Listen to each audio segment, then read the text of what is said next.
Hey everyone, and welcome to this explainer. If you're a PC builder trying to make sense of the sudden, massive turbulence that hit the gaming hardware market back in August 2026, well, you are definitely in the right place.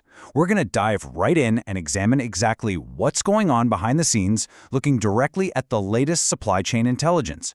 30%. Yep, you heard that right. That is the massive sudden price surge hitting the upper tiers of both the AMD and NVIDIA lineups right now. Just totally out of nowhere, the baseline cost to build or upgrade a gaming rig jumped. So let's look at the hard data to understand exactly why this is happening. So here's our agenda to figure this whole thing out. First, we'll look at the 2026 GPU price shock. Second, the AI memory squeeze. Third, the ripple effects across hardware. And finally, we'll wrap up with a strategic buyer's survival guide. All right, let's jump straight into Section 1, the 2026 GPU price shock and what's essentially a brand new economic phase. The days of stable, predictable graphics card pricing are unfortunately behind us for the moment. Looking at this confirmed price surge matrix, you can see NVIDIA really kick things off with a 25 to 30% hike on their high-end cards and 20 to 25% on the mid-range. And AMD, well, they quickly recalibrated to mitigate their own margin erosion, which resulted in a 15 to 20% jump for their high-end and 10 to 15% for their mainstream Radeon cards. It's literally an industry-wide reset. Moving on to Section 2. The AI memory squeeze and the root causes of all this inflation. To really understand why this is happening, we've got to travel all the way up the global supply chain, right to the silicon foundries. It's honestly a modern-day David versus Goliath scenario. On one side, you have these hyperscaled technology enterprises, just the absolute giants of the industry, building massive AI data centers. And on the other side, you have everyday consumer PC gamers like us. Both sides are competing for the exact same foundational resources at silicon foundries like Samsung, SK Hynix, and Micron. And right now, frankly, Goliath is winning.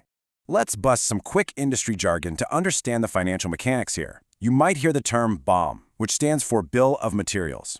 It's simply the comprehensive list of components and the total manufacturing costs required to physically build a graphics card. Well, recent financial filings show us that today, memory components account for their highest percentage of the total GPU bill of materials cost in over a decade. Memory isn't just a part of the card anymore. It's becoming the dominant cost factor of the whole shebang. And that brings us to the specific types of memory these foundries are actually making. The giants, Samsung, SK Hynix, and Micron, they have a choice. They can manufacture GDDR6, which is our standard consumer video RAM, or they can produce HBM3E, which is high-margin enterprise AI memory.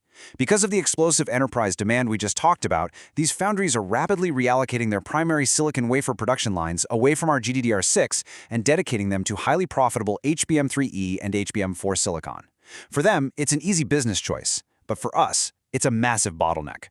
The financial incentives just make this pivot totally unavoidable. HBM enterprise memory is seeing an incredible 40% annual growth in price. And because supply is shifting over to meet that demand, consumer memory is experiencing some severe bottlenecks. Next-gen GDDR7 is up 30%, and standard GDDR6X spiked 20% in August alone. In fact, Samsung just implemented an additional 20% price hike on memory chips across the board, citing elevated R&D expenses and relentless data center demand. To put that into perspective, listen to what senior semiconductor supply chain analysts noted this August. VRAM price hikes are not temporary market fluctuations, they represent a fundamental structural shift in hardware economics. As long as enterprise AI demand dominates silicon allocation, our graphics hardware is going to carry these elevated cost premiums. This is just the new normal. So, the absolutely crucial point here is, when does this actually end? Well, the telemetry is pretty clear. Heavy capital expenditures by global tech corporations in AI infrastructure have already pre-booked available silicon foundry capacity for the next 2 years. Market stabilization for NVIDIA's high-end won't realistically happen until the second half of 2027. And for AMD's mainstream cards, we're looking all the way out to the first half of 2028. So yeah, near-term price drops are highly unlikely. Let's shift gears to Section 3, ripple effects across hardware and ecosystem cost inflation. With standard desktop GPUs taking a massive hit, let's see how this is affecting the rest of the interactive media hardware industry. First in the line of fire are the add-in board partners, companies you know like Asus, MSI, and Gigabyte. They operate on incredibly thin profit margins, historically constrained between just 3 and 7%. They literally have zero buffer.